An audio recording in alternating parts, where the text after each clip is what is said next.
어제 어느 장로님께서 동영상을 하나 보내주셔서 그 동영상을 보았더니 우리 전에 연세대학교 철학과 교수였던 김영석 그 선생님께서 하신 그 강연이더라고요. 보니까 한 20분이 채 안 되는 짧은 강연인데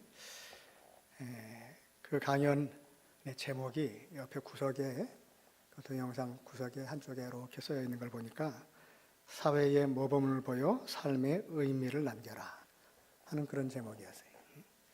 사회의 모범을 보여서 삶의 의미를 남겨라. 근데 그 김영석 선생님은 1920년생이세요. 그러니까 올해 연세가 얼마나 됐을까요? 집에 가서 한번 계산을 해보세요. 우리 나이로 98세, 그러니까 97세, 만으로 97세가 되셔서 이제 100세를 바라보고 계신데 아직도 여기저기 다니시면서 강연을 하시고 또 신문에 매주 토요일 되면 그 칼럼을 또 쓰시는데 아주 참 재미있게 제가 잘 읽고 있습니다.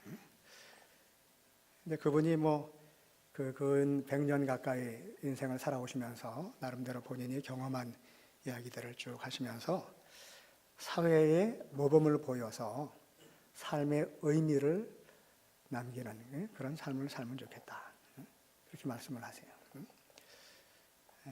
근데 삶의 의미를 남기는 것이 어떤 것인가? 사회에 모범을 보이려면 어떻게 해야 되는가? 본인이 생각하는 이야기를 하시더라고요.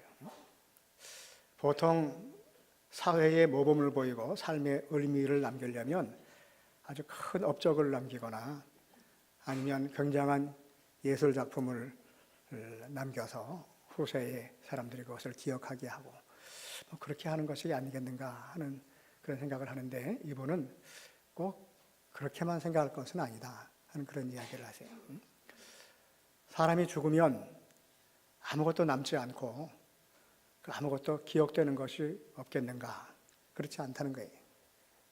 사람이 죽어도 그 사람이 남겨놓은 것이 있다는 거죠. 그리고 기억되는 것이 있다는 거예요. 근데 그런 것들이 아주 큰 무슨 업적을 쌓은 것이나 대단한 일을 통해서 되는 것이 아니고 이를테면 본인이 경험한 이야기 가운데 이런 얘기를 하세요. 이제 자녀들과 손주들과 함께 식사를 하러 식당을 가신다는 거예요. 아마 종종 그런 일이 있으신 것 같아요. 식당을 가서 식사를 다 하고 이렇게 나오실 때 우리 아이들과 손주들은 그냥 다 나간다는 거예요. 이제 본인은 뒤에 남아서 자기에게 봉사를 해주신, 그러니까 그분 표현에 의하면 서브를 해준 분들에게, 그러니까 식사 이렇게 시중을 든다든지 했던 그런 종업원들이나 그 주인에게 나가면서 꼭 인사를 한대요. 오늘 참 당신 덕분에 맛있게 잘 먹었습니다. 감사합니다. 그리고 꼭 인사를 하고 나간다는 거예요. 그러면서 하시는 말씀이 제가 나중에 죽으면 우리 아이들이 또 우리 손주들이 할아버지를 생각하면서 아마 그런 얘기를 하지 않겠나. 우리 할아버지는 좀 아주 특별하셨어요.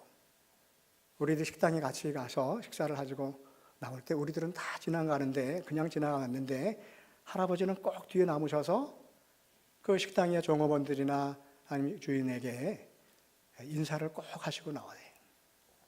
우리 아버님은 꼭 이렇게 하셨어요.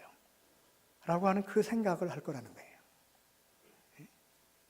그래서 자녀들이 모여서 자녀들이나 그 손주들이 모여서 할아버지를 생각하고 아버지를 생각할 때는 아마 그런 얘기를 하지 않겠는가 봐요. 아무것도 아닌 일 같지만 그게 모범을 보이는 일이고 그게 삶의 의미를 다른 사람들에게 남기는 일이라는 거예요. 제가 그 이야기를 들으면서 아주 굉장히 감동을 받았습니다. 식당에서 밥 먹고 나가면서 참 맛있게 잘 먹었습니다. 당신 덕분에 내가 아주 참 즐거운 시간을 가졌습니다. 이렇게 인사를 하고 나가는 사람은 제가 알기에는 아마 남성교회 성도들밖에 없을 것 같아요. 여러분 그거 어려운 일이에요? 쉬운 일이에요? 마음만 먹으면 얼마든지 할 수 있는 일이에요. 근데 우리 일상생활 가운데서 얼마든지 할 수 있는 일이고 늘 일상생활 가운데서 그 집에서가 아니라 식당 가서 밥을 먹는 그런 경우들은 또 종종 있잖아요. 그러니까 그런 일들을 통해서 평상시에 아주 일상의 자그마한 일들을 통해서 다른 사람에게 본을 보이고 그리고 삶의 의미를 남길 수 있지 않겠는가 하는 그런 이야기를 하시더라고요. 우리 장로님 아까 조금 전에 기도하실 때에도 범사에 감사하라라고 하는 그런 말씀을 하셨는데, 범사에 감사하라라고 하는 말씀을 누가 하셨을까요? 1번 예수님, 2번 부처님, 3번 바울. 누가 했어요? 그 범사에 감사하라, 항상 기뻐하라, 쉬지 말고 기도하라, 범사에 감사하라라고 하는 말씀이 마태복음에 나올까요? 데살로니가 전서에 나올까요? 데살로니가 전서에 나와요. 그럼 데살로니가 전서는 바울이 썼어요? 예수님이 썼어요? 바울이 썼어요. 그 바울이 범사에 감사하라 그런 말씀을 했어요. 근데 범사라고 하는 것은 항상 감사라는 거예요. 항상 기뻐하라, 쉬지 말고 기도하라라고 하는 말씀이나 똑같이 항상 쉬지 말고 감사하라는 거예요. 근데 항상 감사하는 것을 어떻게 할 수 있겠나? 뭐 감사할 일이 항상 있는 것도 아닌데 어떻게 항상 감사할 수 있을까? 우리가 접하는 일상의 생활 가운데서 시시때때로 감사할 수 있는 이유를 발견하고 감사의 고백을 하면 그게 범사에 감사하는 거예요. 그 김영석 선생님 말씀대로 평상시 우리들이 늘 갖는 일상의 생활 가운데서 감사의 표현들을 할 수 있는 거예요. 그게 아주 특별한 일이에요. 아무것도 아닌 일 같지만 사실은 특별한 일일 수 있죠. 그 오소희라고 하는 작가가 있어요. 이분이 쓴 글이 제가 굉장히 아주 감동적이어서 한 몇 달 전에 글을 읽었는데 따로 이렇게 제가 메모를 해놨다가 오늘 우리 성도님들에게 한번 읽어줬으면 좋겠다 하는 생각이 들어서 적어왔어요. 아주 굉장히 글을 아주 맛깔나게 쓰는 그런 작가입니다. 제목이 고마워로 쓴 편지 그래요. 고마워로 쓴 편지. 남편이 49번째 생일을 맞았다. 나는 모든 문장이 고마워로 끝나는 편지를 쓰기 시작했다. 그 내용입니다. 같이 걸을 때 언제나 내 손을 잡아줘서 고마워. 밥을 차려주면 고마워, 정말 잘 먹었어 라고 말해줘서 고마워. 내가 아들 때문에 힘들어하면 아들을 향해서 이런 나쁜 자식이라고 해줘서, 그리고 딱 거기까지만 해줘서 고마워. 아이를 키우며 엄마로서 느끼는 걱정과 기쁨을 밤마다 18년간 들어줘서 고마워. 지인들에게 날 소개할 때 정말 자랑스러운 것을 내놓듯 해줘서 고마워. 내가 와, 내 배 좀 봐 라고 말하면 참네, 뭐가 나왔다고 그래? 그렇게 말해줘서 고마워. 내가 화장을 했는지 안 했는지 전혀 구분 못 해줘서 고마워. 내가 말할 때 얼른 폰에서 눈을 떼고 나를 쳐다봐줘서 고마워. 자기 일을 열심히 해줘서 고마워.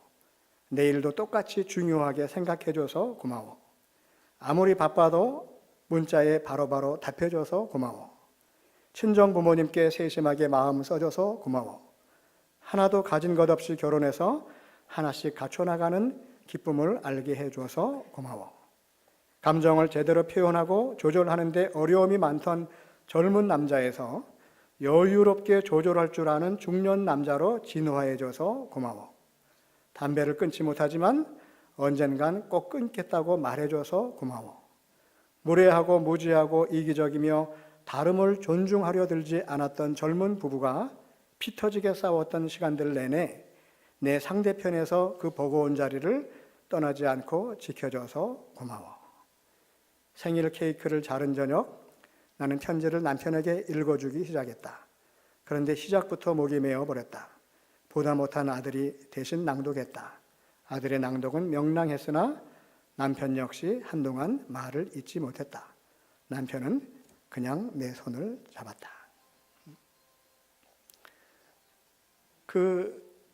이 작가가 고마운 이유를 쭉 이야기를 하는데 뭐 특별한 일들이 아니잖아요.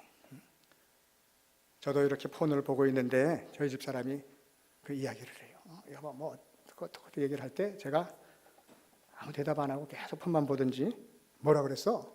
그러면서 계속 폰을 보고 있으면 그러면 기분이 좋을까요? 나쁠까요?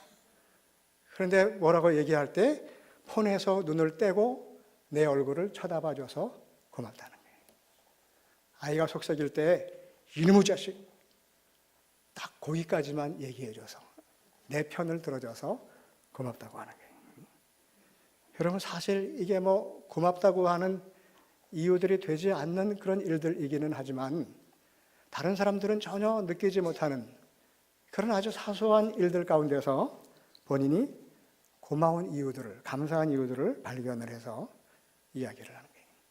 그걸 그냥 가지고 있지만 않고 그걸 표현을 하는 거잖아요.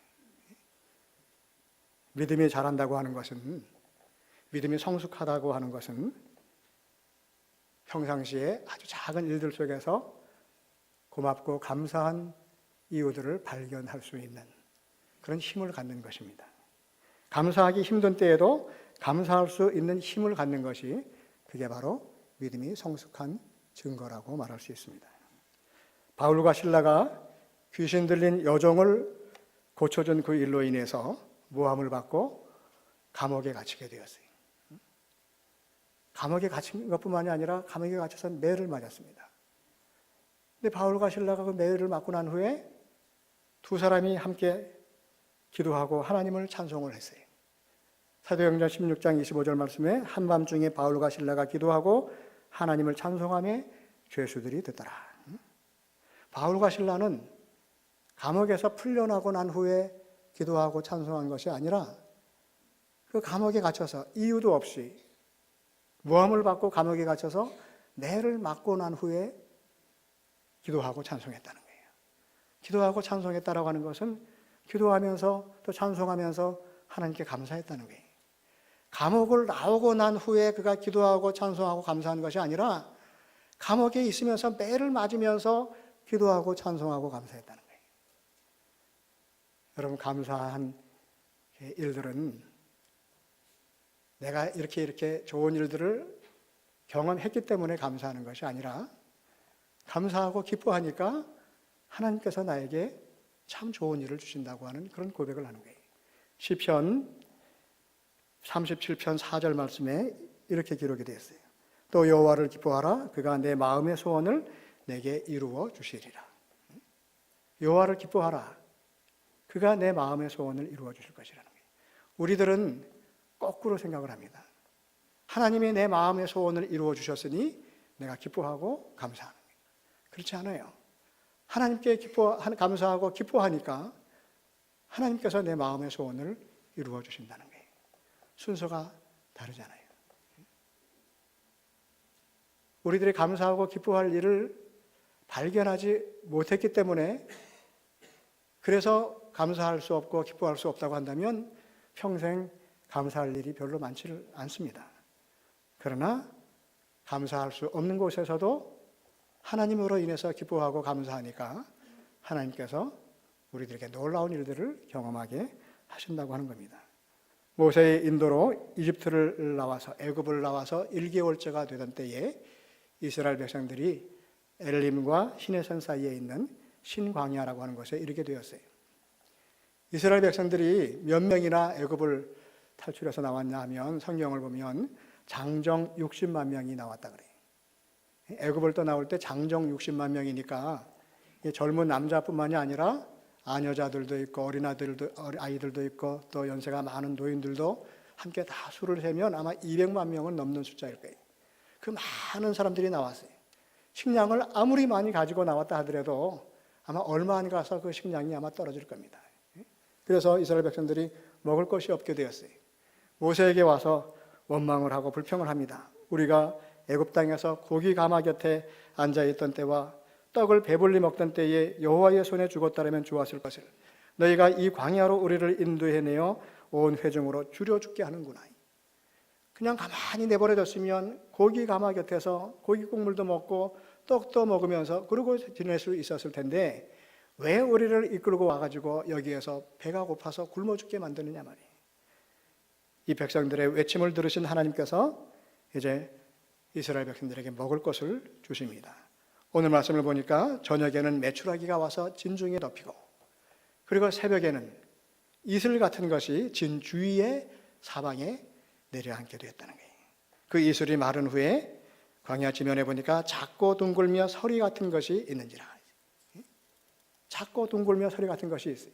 그러니까 이스라엘 백성들이 아침에 보니까 그 진 주위에 작고 둥글며 서리 같은 것이 아주 얇은 것들이 손을 대면 부서질 것 같은 그런 것들이 쫙 깔려 있는데, 그걸 보고서 야, 이게 뭐야? 그러고 물어봤다는 거예요. 그랬더니 하나님께서 뭐라고 말씀하시냐면, 모세가 그들에게 이르되 이것은 너 여호와께서 너희에게 주어 먹게 하신 양식이라. 이스라엘 백성들이 그런 걸 처음 봤어요. 그러니까 이게 뭐야? 그랬더니 그게 뭐예요? 만나예요. 만후라고 하는 말이 이것이 무엇이냐라고 하는 그런 말이에요. 그러니까 이것이 무엇이냐? 바로 그게 만나예요. 근데 만나가 어떤 모양이고 어떤 맛인가 하는 것이 그 뒤에 31절에 기록이 되어 있어요. 거기에 보면은 이스라엘 족속이 그 이름을 만나라 하였으며 가시같이 희고 맛은 꿀 섞은 과자 같았더라. 만나의 맛이 무슨 맛이라고요? 꿀맛이라는 거예요. 꿀맛. 그 꿀 섞은 과자 같은 그런 아주 하얀 그 만나가 진 사면에 가득히 내렸어요. 또 하나님께서 이스라엘 백성들에게 말씀을 하십니다. 너희 각 사람은 먹을 만큼만 이것을 거둘지니 너희 사람 수요대로 한 사람의 한 오멜씩 거둘지니라. 이제 너희들이 진 사면에 쫙 내려앉은 그 만나를 거두어 가는데, 너희들이 양식으로 거두어 가는데 한 사람이 자기가 먹을 만큼씩만 거두라는 거예요. 우리 예전 성경에는, 개혁 성경에는 각기 그 식량대로 그렇게 얘기를 했어요.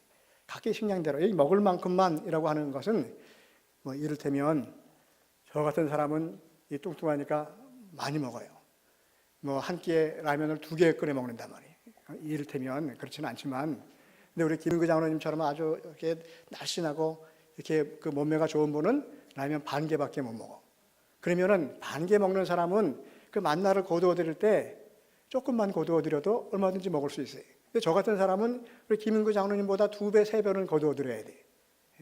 그래서 자기가 먹을 만큼 거두어 드리는 거예요. 근데 보면 그 먹을 만큼만 할 때 그 양이 어느 정도 되느냐 하면은 한 오멜. 근데 이 오멜이라고 하는 것을 보면 그 줄을 달아놨는데 한 오멜은 약 2리터라 그랬어요. 이 오멜이라고 하는 것이 정확히는 2.34리터라고 얘기를 해요. 그러니까 어떤 부피를 말하는 그런 그 부피에 대한 그 단위를 얘기를 하는데, 사실은 여기에서 이 오멜이라고 하는 말은 부피를, 어떤 양을 말하는 것이 아니라 그 어떤 그 곡식을 담을 수 있는 그 사발, 용기, 그 그릇을 말하는 거예요. 오멜이라고 하는 말은 곡식 한 묶음을 얘기를 하고, 또 한편으로는 곡식의 양을 측정하는 조그만 사기 그릇들, 토기 그릇들, 이런 것들을 오멜이라고 그렇게 얘기를 했어요. 그러니까 여기에서 오늘 한 오멜씩 거둘지니라고 할 때는 뭐 2.3리터 정도 거두라고 하는 그런 말씀이 아니라 너희들이 그 그릇에 알맞게 거두라고 하는 거예요. 근데 어떤 사람은 그 그릇에 넘치도록 담는 사람도 있고, 어떤 사람은 좀 모자르게 담는 사람도 있었죠. 그래서 오늘 말씀을 보니까 17절에 이스라엘 자손이 그같이 하였더니, 하나님께서 모세를 통해 주신 말씀 그대로 순종을 하였더니 그 거둔 것이 많기도 하고 적기도 하지만 오멜로 되어본즉 많이 거둔 자도 남음이 없고 적게 거둔 자도 부족함이 없더라. 각 사람이 먹을 만큼씩 거뒀다는 거예요. 그런데 왜 하나님께서 이스라엘 백성들에게 그 진 사면에 가득 쌓여 있는 그 만나를 보면서 꼭 하루 먹을 분량씩만, 자기가 먹을 만큼씩만 그렇게 거두라고 이야기를 하셨을까? 귀향이면 그냥 마음대로 거둬라. 그러면 어떤 사람은 한 오멜이 아니라 한 100오멜 정도 거둬가지고 조금 두고두고 먹다가 나중에 또 가서 또 다시 거둬드리고 이러면 되지 않겠는가 말이야. 근데 하나님께서 왜 그렇게 하셨을까? 만약 하나님께서 오늘 우리들에게 지금 이 교회를 나가면 그 주변에, 이 교회 주변에 가득 먹을 양식을 내가 하늘로부터 내려줄 테니까 너희들이 먹을 만큼 거두어 가라. 그러면 여러분 하루 먹을 분량 거두겠어요? 아니면 한 달치 한꺼번에 거두겠어요? 아니면 1년치 그냥 왕창 거두겠어요? 어떻게 할 것 같아요? 아마 모르긴 해도 오늘 하루 먹을 분량만 거두진 않을 것 같아요. 저도 아마 거둘 수 있을 만큼 거두지 않겠는가. 그래가지고 냉장고에 막 집어넣고, 뭐 그냥 김치 냉장고에도 집어넣고. 그런데 하루 먹을 분량을 거두어서 그 하루를 먹으면 그 다음날 하나님께서 또 하루 먹을 분량을 또 거두어 드릴 수 있게 해주시잖아요. 그러니까 사실은 그냥 하나님 말씀대로 순종해서 내가 먹을 만큼씩만 거두어 드리면, 그러면 내가 하루 종일 뭐 피곤하고 아주 그냥 뭐 너무 그냥 힘들게 그렇게 생활하지 않아도 얼마든지 내가 즐거워하면서 먹을 수 있을 만큼 먹고 그리고 지낼 수 있어요. 그런데 우리 사람들은요, 그렇지 않고 욕심이 있잖아요. 그래가지고 내가 거둘 수 있을 만큼 그야말로 그냥 온 힘을 다해서 가는 거예요. 밤을 새워가면서 거둬요. 그러고 나서는 사는 것이 힘들다고 얘기를 하죠. 힘들다 말이에요. 예? 사는 것이 너무 힘들다. 너무 피곤하다. 저녁도 없는 삶을 내가 살고 있단 말이야.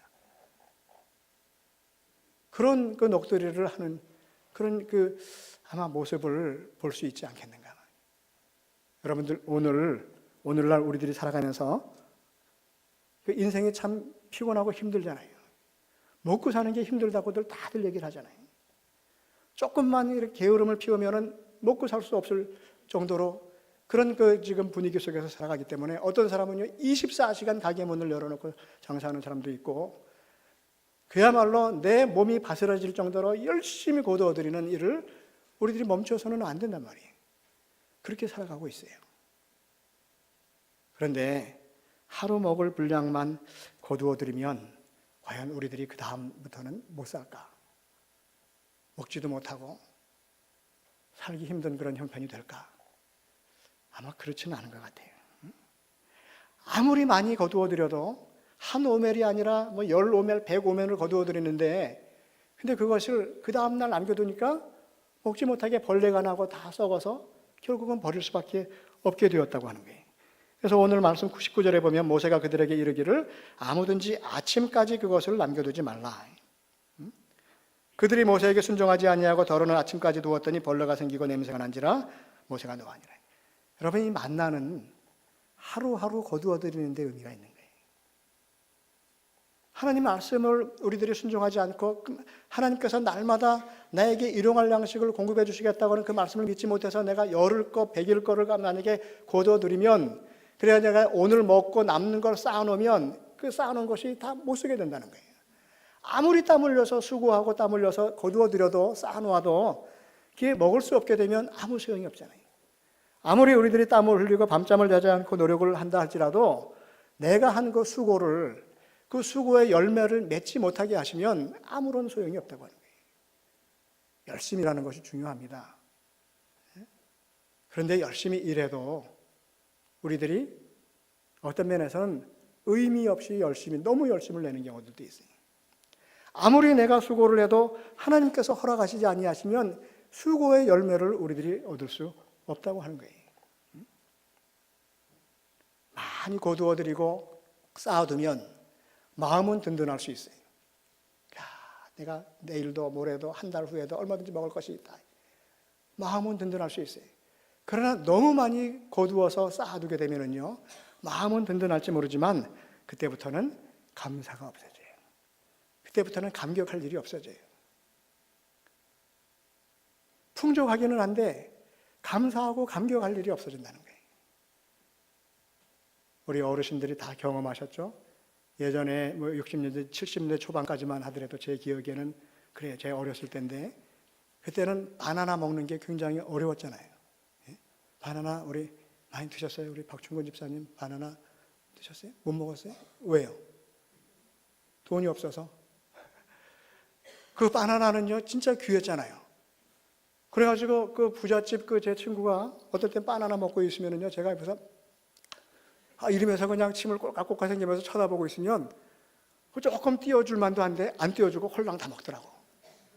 얼마나 먹고 싶은지. 그러다가 한번 먹을 기회가 있었어요. 그것도 온 걸 다 먹은 게 아니라 조금 띄어서 한번 먹었는데 와, 그 맛은 진짜 환상적이었어요. 지금도 그 기억은 잊을 수가 없어요. 그때는요, 바나나 요만큼 얻어먹어도 그게 감동이었어요. 감격이었어요. 엄청난 그건 감격이었어요. 근데 지금은 이렇게 마트에 가가지고 저희 집 사람이 저 바나나 한 다발 살까? 내가 사지 마라. 다발로 갖다 줘도 안 먹어. 여러분 그렇잖아요. 그게 진짜 없었을 때는요, 그 조금 먹는 게 그게 얼마나 참 그 나에게 큰 기쁨이었는지 몰라요.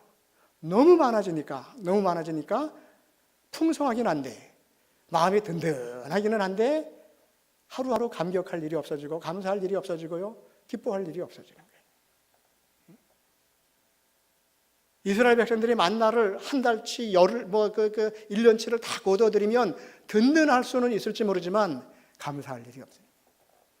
감격할 일이 없어지는 거예요. 그렇기 때문에 하나님께서는 하루하루 매일 그 만나를 거두어드리라고 그렇게 말씀을 하시는 거죠. 아무리 많은 것을 가지고 있어도 내가 감사한 마음을 갖지 못하고 내가 감격할 수 있는 그런 마음이 없으면 그러면 그건 복된 것이 아니에요.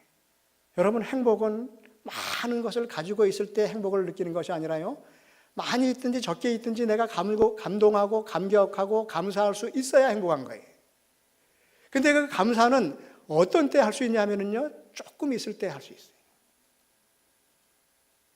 오늘 다 먹었는데 내일도 또 공급이 되면은요, 그거 감사한 거예요. 오늘은 다 먹었어요. 오늘은 하나도 없어요. 근데 내일이 되니까, 새날이 되니까 또 공급이 돼요. 그러면 그거 감사한 거예요. 그러면 날마다 감사할 수 있죠. 복된 삶이라고 하는 것은 감사할 수 있는 삶입니다. 오늘 우리들은 아무리 어렵다고 하지만, 그러나 너무 많은 것들을 가지고 살아가요. 각 가정의 냉장고마다요, 들어갈 자리가 없잖아요. 특히 냉동실은 문 열고 아이스크림을 하나 사가지고 집어넣으려면 어느 구석에 넣어야 될지 모르잖아요. 그래 막 쑤셔 넣는 경우 있지 않아요? 우리 집 냉동실은 그러더라고요. 보니까 목사가 얼마나 배가 부르면 그럴까 말이에요. 얼마 전부터는 냉장고를 점점 안에 내용물을 줄이기 시작했어요. 그랬더니 공간이 많이 생기더라고. 제가 깜짝 놀란 게 몇 년 전에 제 조카가 이사를 갔다고 해가지고 갔는데, 이제 결혼 생활 이제 몇 년 되지도 않았어요. 이제 한 30대 후반쯤 됐는데 그 집에 냉장고가 4대야. 우리 집보다 큰 냉장고 4대인데 한 대만 보이고 나머지는 다 수납이 돼서 가려져가 보이지도 않아. 나중에 이상한 데를 열어보니까 거기 냉장고가 몇 대씩 있더라고. 와, 저희 집 사람이 졸도하려고 하는 걸 제가 막았잖아요.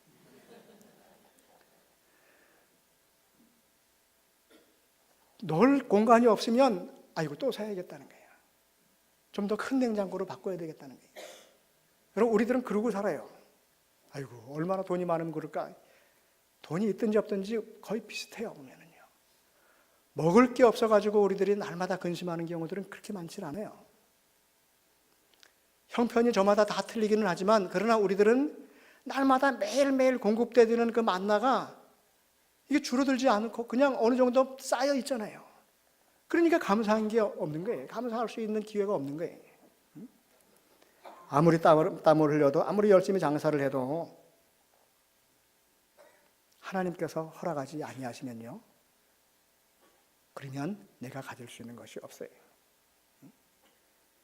여러분, 만나라고 하는 것은 이스라엘 백성들이 배고플 때에 그 배고픈 줄인 배를 채워주는 데 의미가 있는 것이 아니라, 그 만나를 통해서 날마다 베풀어 주시는 하나님의 은혜를 깨닫게 하는데 그 만나의 의미가 있는 거예요. 하나님을 의지하지 않고는 절대로 내가 하루를 살아갈 수가 없다고 하는 그 사실을 깨닫게 하는 것이 그게 만나의 본질입니다. 하나님을 의지할 수 있어야만 살아갈 수 있다고 하는 사실을 깨닫게 하는 것이 그게 만나의 의미예요. 우리가 먹는 모든 양식은 하나님께로부터 오는 것입니다. 만나는 처음부터 끝까지 하나님께서 일방적으로 베풀어 주신 하나님의 은혜이고 선물이에요. 그 은혜와 선물을 날마다 우리들이 공급받는 거예요. 그래서 이 만나를 통해서 이스라엘 백성들이 매일매일 새날을 맞이할 때마다 하나님께 감사의 고백을 하도록 하기 위해서 하나님께서 만나를 한꺼번에 거두라고 하시지 않고 하루에 한 오멜씩만 거두라고 그렇게 말씀을 하신 것이죠. 내일을 위해서 더 모아드리고 더 거두어 드려도 하나님께서 허락하시지 아니하시면 우리들에게 아무 의미가 없어요. 우리가 가진 것은요, 하나님께서 주시는 만큼만 갖는 거예요. 하나님께서 허락하시는 만큼만 우리들이 갖는 것입니다. 그렇다고 한다면 오늘 현대를 살아가는 사람들이 내일을 위해서 준비하고 예비해야 하는 일을 해서는 안 되는가? 그렇진 않아요. 성경에도 내일을 위해서 준비하는 일을 하라고 그렇게 말씀을 하십니다. 잠언 6장 6절로 8절 말씀을 보면 게으른 자여 개미에게 가서 그가 하는 것을 보고 지혜를 얻으라. 개미는 두령도 없고 감독자도 없고 통치자도 없으되 먹을 것을 여름 동안에 예비하며 추수 때에 양식을 모으느니라. 개미는 여름에 또 추수 때 양식을 모아서 겨울을 준비한다는 거예요. 하나님의 백성으로 사는 우리들도 내일을 위해서 준비해야지 되는 그 일들이 있어요. 그리고 내일을 위해서 우리들도 준비해야 돼요.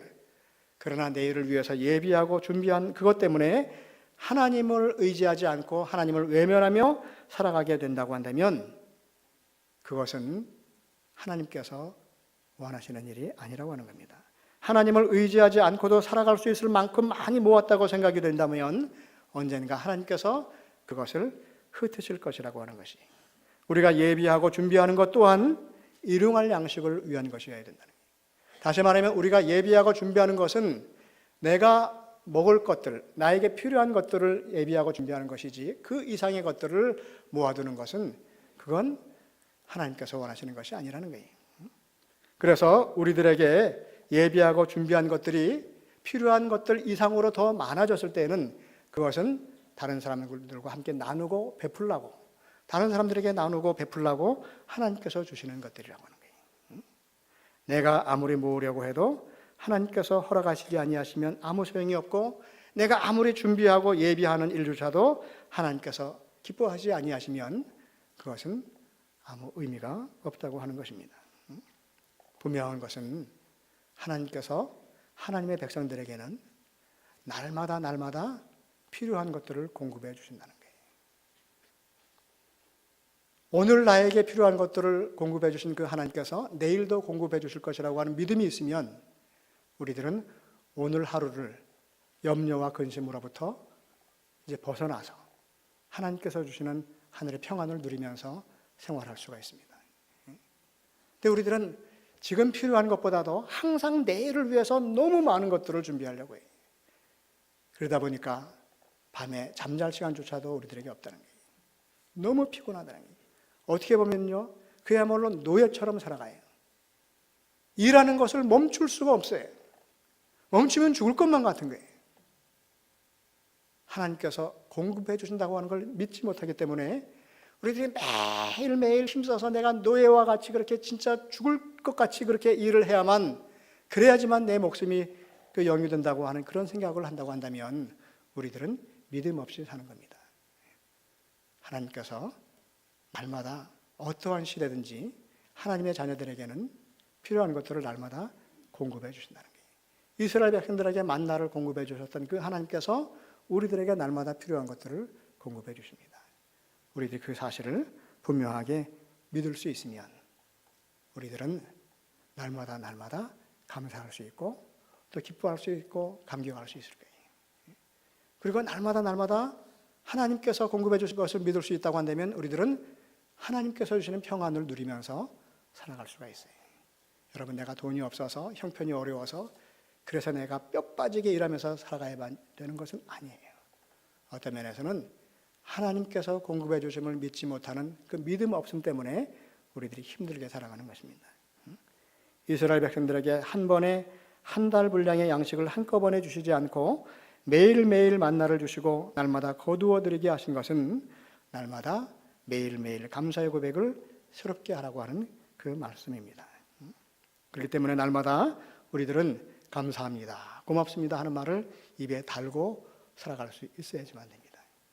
감사합니다, 고맙습니다. 그냥 감사의 이유를 자꾸 발견하는 거예요.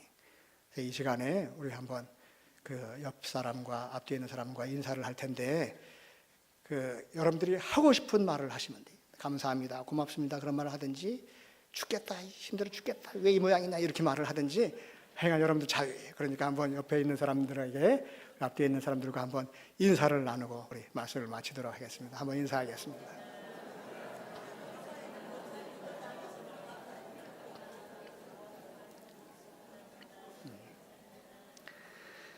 예, 우리 기도하겠습니다.